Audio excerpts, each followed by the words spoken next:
welcome to another episode of the Mojo Hour Show. I'm your host, Pamela Sylvan, and they call me the Mojo Maker, and I'll talk about that in a moment. But first, before we continue on, I want to take a moment to thank Carolyn Enid Sadowska for my background.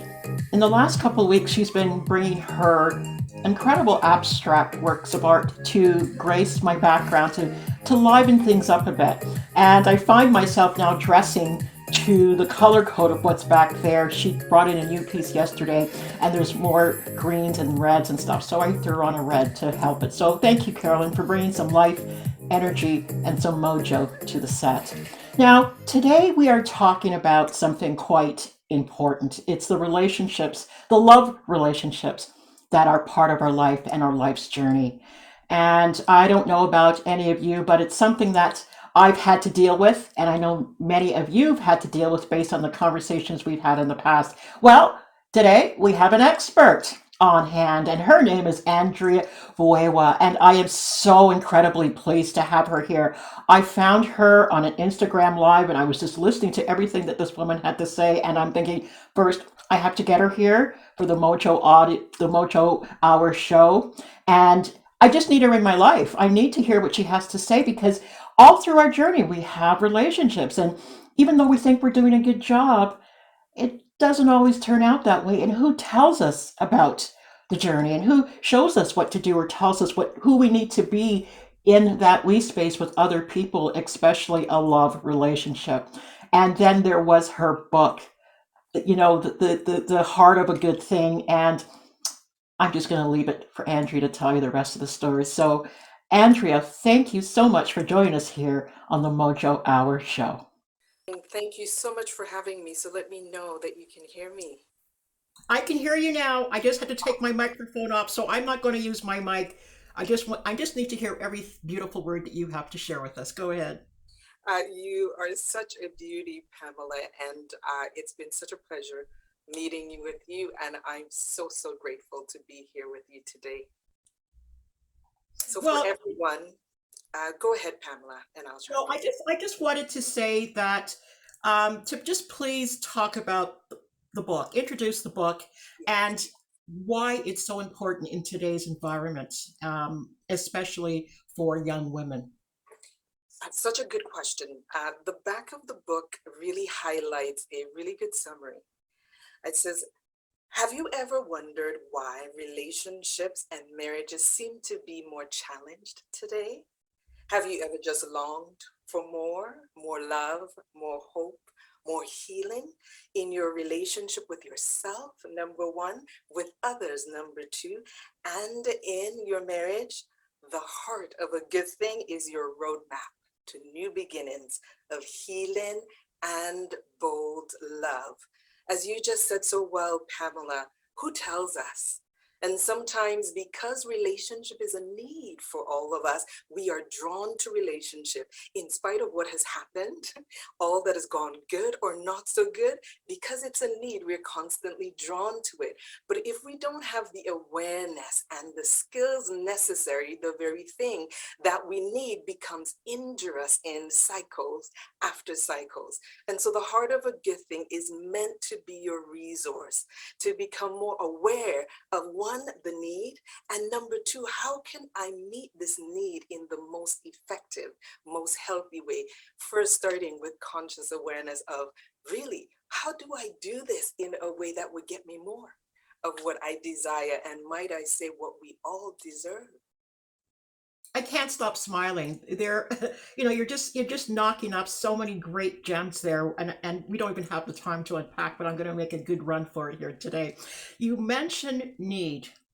You mentioned things like awareness, and how do we even know what we need? You see, it's about the examples that we grew up in. Our love relationships, our patterning comes from our early childhood, watching the adults in our life do the dance, so to speak. And if we don't know that there's something better or something else or something we need to understand, how do we find out what that can possibly be, Andrea? So that begins with awareness, such a good question. And that's why the heart of a good thing. Because so we can start at the benchmark that we all need relationship. And at the benchmark, we all deserve the best of relationship.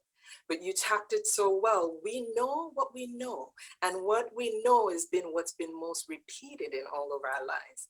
And if you are like many of us, my hand go up first, the modeling that we have seen in our early childhood might not have set us up for the greatest success of what we deserve.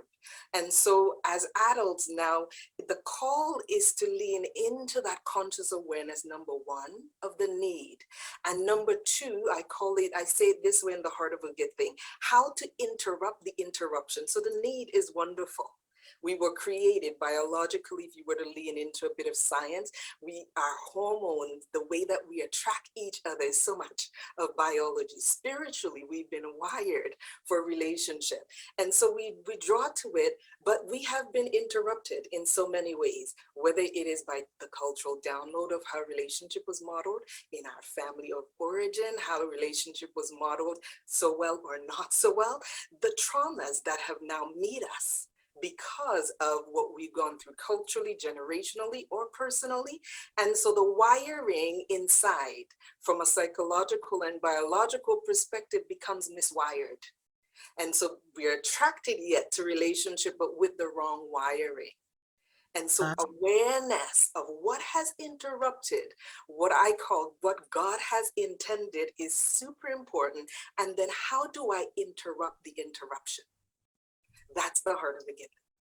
Oh, just, where were you in the beginning of my dating life, my dear? There would have been so many missteps not taken. With this information, it's missing in our upbringing. It's missing in our educational life. To me, this seems to be something that should be part of our educational school systems. It's relationship 101. We dive into long-term relationships. Even those getting married have no idea who they are, what their needs are, what their relationship styles are. All of that's what you're speaking is just so beautiful. Yet, to me, a missing factor in our joy and happiness journey. We just go in there. Somebody looked at us, and boom, the next thing you know, we're married. Right. So remember, the grace is that we are genuinely attracted to relationship because it's a need. And so, for example, whatever I need, this is the good news. Whatever I need in order to do relationship well, I attract, but I attract from what is in me. So here's the good news. The good news is that relationship is our ultimate healing portal. However, if we don't have the awareness necessary that potentially the wounded part of me have attracted that person because they're meant to trigger what is beneath the surface, because we cannot heal what's not revealed, and we can't do relationship well without healing.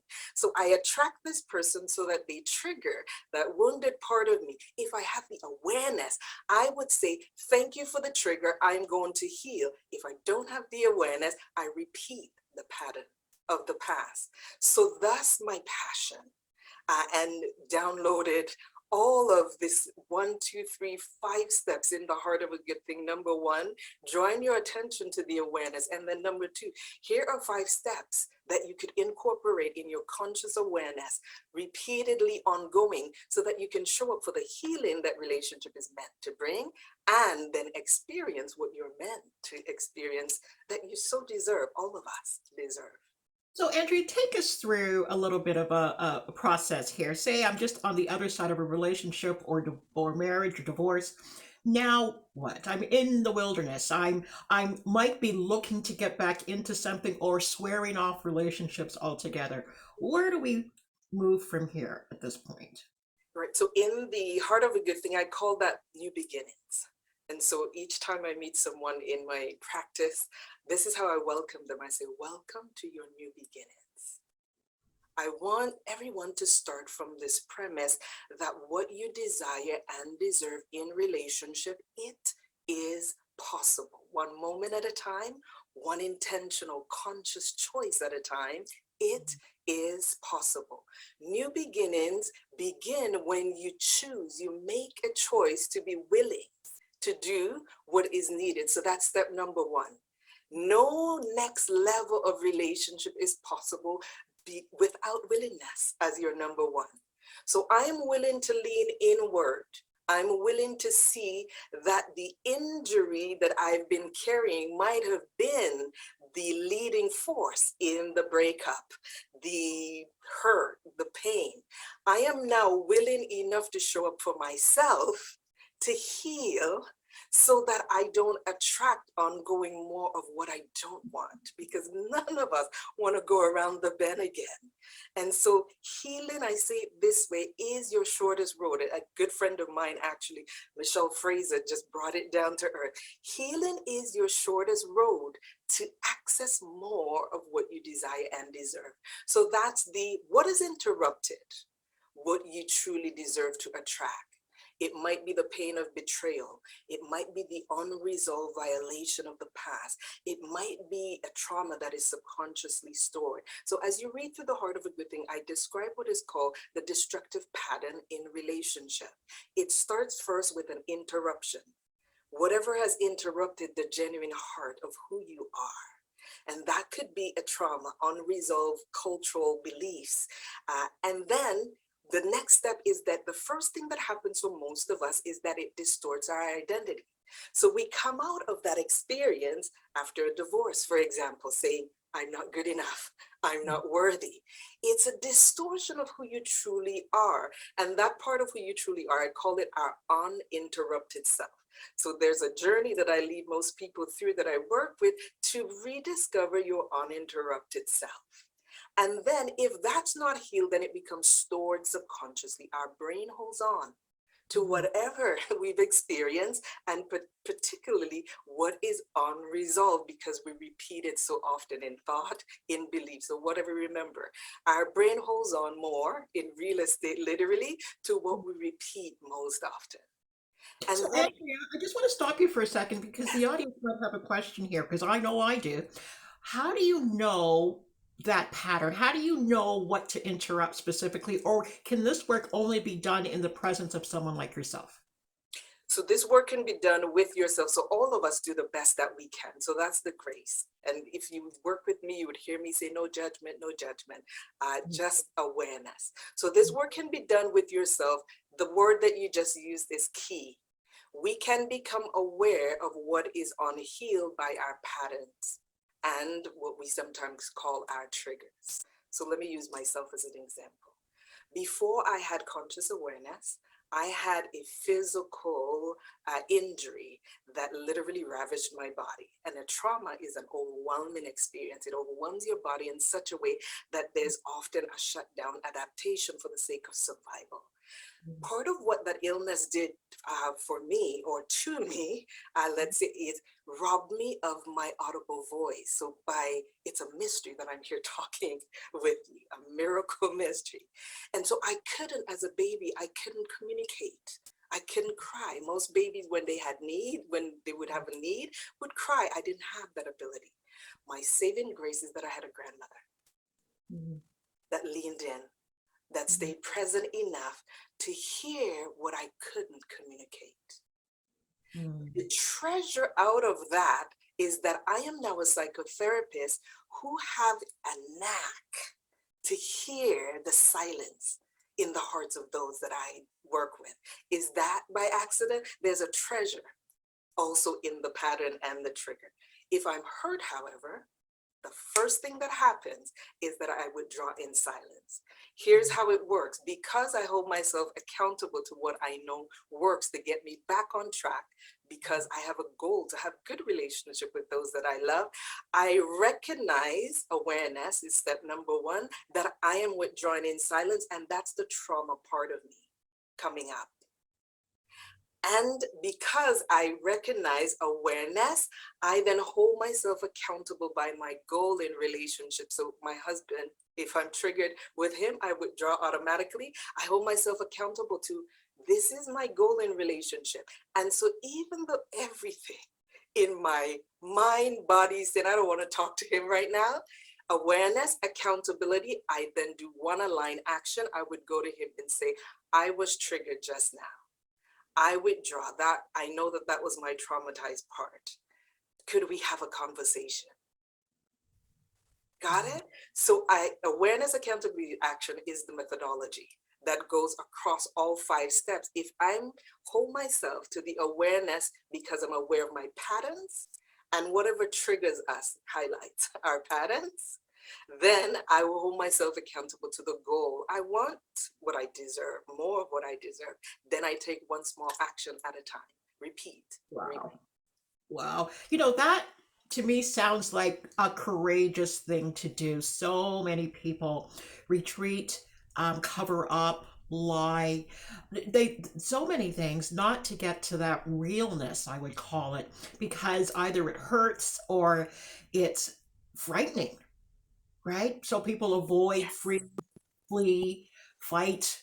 We see a lot of that going on in relationships to avoid that conversation, that difficult, hard, belabored conversation. I know I was one of those people. And so the awareness piece, people hear that more and more now. People are going through personal development, so they hear things like awareness and resiliency and all of it.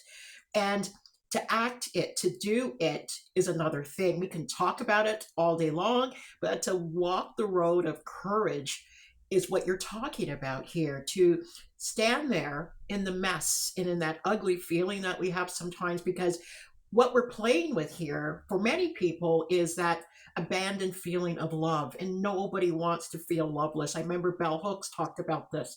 It's the thing we most try to avoid, that feeling of lovelessness. So anytime that there's a conversation to be had that might trigger that feeling of abandonment, well, I'd rather not do that. There's Netflix, there's drinking, there's shopping, there's all these other things I rather do to avoid that. And I'm sure you must run into this all the time. So if you look at the disc, you're describing it so well, and that's all of us. We've all gone through something. We haven't all been traumatized completely by the things we've gone through, but the things we've been through have interrupted our lives significantly, has injured us significantly in some way. So if you look at the destructive pattern in relationship that I described, there is a stage where I call disempowered and misaligned. When we're disempowered, we reach out for what we actually can reach in for. So that's the reaching out to alcohol. That's the reaching out for another bag of chips. When I could reach in because there is good discomfort and not so good discomfort. If I have the awareness, I know that that discomfort is actually, it's an awareness tap. It's like a good thing saying, I'm inviting you to show up for the healing. That discomfort is good because it's now realigning from inside. So remember that we repeat whatever we repeat whatever is familiar. So if I introduce one new action and I hold myself accountable to that one new action, I say one moment at a time, it is possible, then that becomes now a new repeated. So small steps can make a big difference. Yes, yes. Just saw someone go by. I think Dimitri said nobody wants to experience lovelessness. Yes, we are made for love, from love. Right. So the absence of this is debilitating to us. And I would say that's why wars start. We don't understand the minds of the leaders and the generals, but I understand their heart, because somewhere in their life something was misaligned when it comes to that. So we're forever trying to find our way home. One of my favorite books, aside from yours now, it's now my study guide, is Marianne Williamson's book, Return to Love. Mm, And really, I think that is something that we all need to get to. You are teaching that in a scientific approach. You are teaching that in a therapeutic approach, how to come back to ourselves, first of all, by doing the work.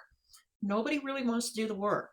And some people need a lot of support and we space to do that work, because what's happened to them in the past, like you said, is highly traumatic. We've all been traumatized, some more than others, and some have the internal fortitude to handle it better than others. We've all been touched in some way that way. But to me, it's the willingness. I think you mentioned willingness. Not everybody will be willing to do this work. Um, how do you, when people show up in front of you, and I would assume couples show up in front of you, what do you find there? What kind of stuff do you find when they show up there? Well, I find that again, often, whenever we're in trouble, it's because the pattern, the trauma, is behaving itself. And remember, the good news is just like a pain in your body. That pain comes up as a signal. It's like you're driving, the red light comes on in your car. You don't say bad car. You understand with awareness, I need gas. So you stop and fill up with gas. So when that pain comes up emotionally, we don't have the awareness, so we just keep driving. And Mhm. then eventually we break down. So that's the awareness that by the time most couples come to me, that they've been driving on empty for a Mm. while. Not bad people. They lack the awareness, the accountability, and consistent action from really understanding that these injuries, these triggers were coming up all the while as a tap on the shoulder to say, lean in and heal. And when we're in relationship, safe enough relationship, it is an opportunity to heal. So start with saying, I am being triggered right now. It slows your brain down. It's about me. So whenever I'm triggered, it's not about him. It's about what is coming up in me. Might he have done something to trigger that? Absolutely. But what is coming up with me? I could slow down and say, I am being triggered right now. And then I acknowledge what I need. Number two, what do I need right now? So, for example, when I work with couples, I would start with what I call centering, a mindfulness activity. So Mhm. you come in and you've been fighting all week, for example, let's push it to the limit. And I would ask them to do something like, just you're in a safe space right now. Let me invite you to both stand and hold each other. Just lean in and feel that rhythm of your chest rising and falling. And we're just practicing awareness right now. So that's what I would be encouraging them to do. I said, then lean in just a little bit more and just feel the rhythm of each other's heartbeat. And you would notice that as you're doing that, that your heartbeat starts to chime and they would do a nod because eventually that they feel that. And then I guide them to breathe together. And by the time we get there, they're breathing in sync. So deep breathing, breathing in sync. Even though that couple might have come in a very intense conflict, that moment is intentional from my end to theirs to reset their nervous system. Then I say something like this after that exercise. Talk to me about how you experienced that moment. And they'll say something like, that was nice. That was calming. And I said, kind of what you want more of? And they say, yes. And I said, you just did that. One strength because biologically oxytocin is not released all over. There's a feel good, and we acknowledge that we're not minimizing what was happening before you got here, but there's an empowerment that one step at a time there are things that you can do to come back to center, have enough awareness capacity so that we can say now, right, what's really happening? I was being triggered. what what's one relationship principle, sound principle that I can pull up, a goal, the goal for my relationship, and then what's one small action that we can take? Beautiful, beautiful. You're taking me through the ending of my last primary relationship, and the willingness, I go back to that word, to do the work either through a mediator such as yourself or with each other, which is a little bit more frightening, was all around a sense of safety, I think, for both of us, to the point where we weren't even going to talk about it. We're just going to separate. Let's not even go there with words. Let's just do the physical deed of separating out and end it. And it, to me, that was so sad because you really don't get what had happened. What was the breakdown? Because at some point we cared enough about each other. We loved each other to the point that there was a marriage, and then there was a child, and then there was property bought. So we did things in the manner of love, but somewhere along the line, things started to fall away. And I Hmm. think probably we had to catch it when the falling apart started. I think people wait too late because it's more comfortable not to say anything. We're just going to live our lives. And I know a lot of couples decide, well, we're just going to live our life in silence until the end. It's just easier. We're not going to bring up the fact that we have a big, huge elephant in the middle of this room and decide to live in a mess. And I'm living my life, you're living your life, and that's just the way it is. Do you find a lot of that happening right now? For sure. And I have the greatest compassion. And first, I want to say I'm so sorry. because I could imagine the experience for you. I have the greatest compassion, and it happens to be the call on my life. For those of us who have long lived in silence with a lack of permission, and for some good reasons, because we may have reached out to somebody and had been injured. We may have reached out for support before and wasn't held in safety and confidentiality. And so, for so many reasons, culturally, what happens at home stays at home. Only that what happens at home never stays at home, except especially when it's unhealed. So we're carrying all these shoulds and rules. And so when I show up, I go an extra mile to say, you have a safe space here. Awareness, no judgment. What is really happening? Because when we get to what is happening, we can then heal what's happening. And so that's the idea that we can all, and that's the point of the heart of a good thing. As you read through, you would hear, slow down, remind yourself that it is possible. One step at a time, it is possible. Bring to conscious awareness, reach out for safe supports. Again, taking one small step at a time, because we all deserve that safe space in order to heal.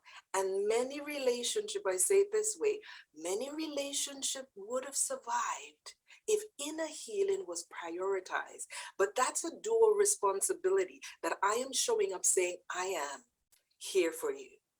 And also you are showing up saying, I am willing to lean into that safe space. You might not have that sense of safe space in your relationship right now. So my passion is that when this shows up for me in the work that I do, I drum up the safe space because I'm invested in the healing.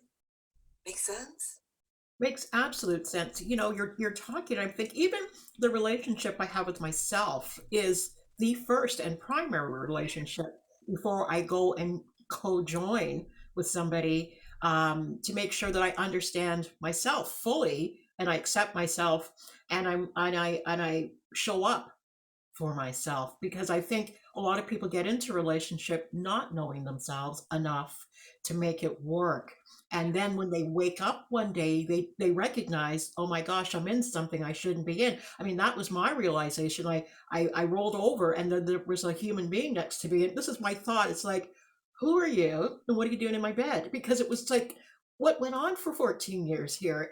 I was asleep to myself, to be honest with you. You are representing, thank you so much for sharing, Pamela, because you are the voice for so many right now. And that's why the second step, so as we become aware, the second step in the heart of a good thing is rediscover. Really lean into that process, and I define it, describe or lead you through in great lengths in the heart of a good thing. Who are you really? And when we truly understand who we are is not what we do, that value, that deep gift and value within us, then we show up with more of a cherishing. And we know sometimes when we attract what we don't need, we know that it's showing up to teach us to say no as opposed to yes. So leaning in, because that's the second step. Willingness is first across the board. The second is, who are you?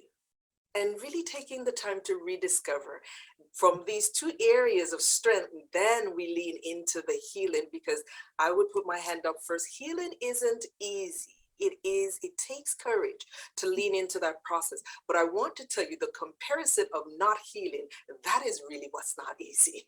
Yes, So because the battle continues. Andrea, we can talk about this for a long time. And for those that are in the audience with us, I invite you to stay for the after show where we're really going to be able to talk about this, for another 30 minutes. For those of you that are coming to the show for the first time and are only seeing this first part, please come to another show where you can come to the after show as our live guest. And I got something in my eyes, not something. But Andrea, you have just sparked a huge conversation, I'm sure, for a lot of people, and will continue to do so as they see this recording, because I don't believe people understand this. They think they meet their soulmate, the love of their life, problem solved. No, you meet the love of your life and the problem starts.